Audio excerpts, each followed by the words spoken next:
Bu hikoya siz eshitgan eng qo'rqinchli hikoya bo'lmasligi mumkin, lekin hozir men eslasam tanam jimirlab ketadi. Bu men bog'chaga boradigan paytimda sodir bo'lgan.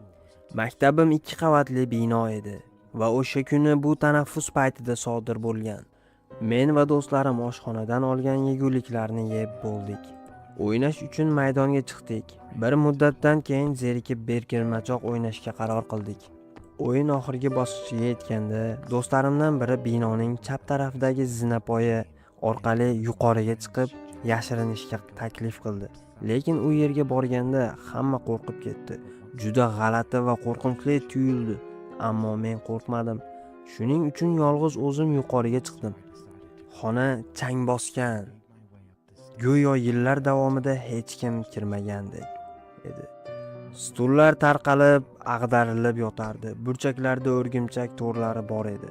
Men eshik yoniga o'tirib pastda yashirindim va xonani kuzata boshladim. Shunda men uni payqadim. Devorlarda qizil dog'lar oqib turgandek edi.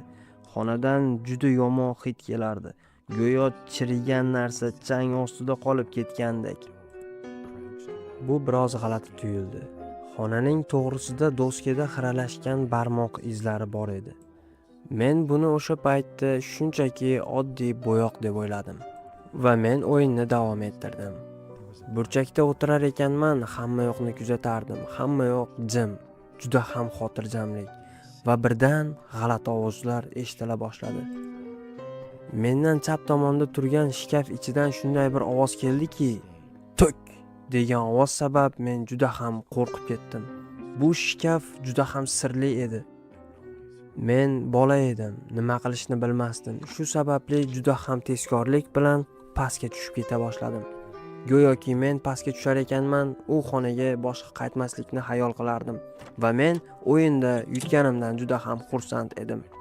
Chunki meni hech kim va hech qaysi do'stim topa olmagan edi.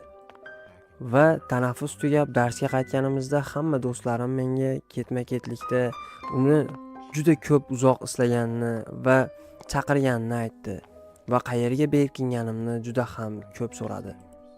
Men ana u tepalikdagi dahshatli xonaga kirdim. Yo'q, qanday qilib sen u yerdan qo'rqmasliging mumkin? Sen men o'ylagan joyni aytyapsanmi? Qaricha, uy xonadagi shkaf ichidan qandaydir maxluq chiqar emish. U yerdagi shkafni ham ko'rdingmi? Ha, ko'rdim. U yerdan chiqayotganimda shkafda nimadir qimirlagan edi. Ha, o'sha shkaf ichidan chiqadigan maxluq u yerga kirgan bolakaylarni o'ldirar emish.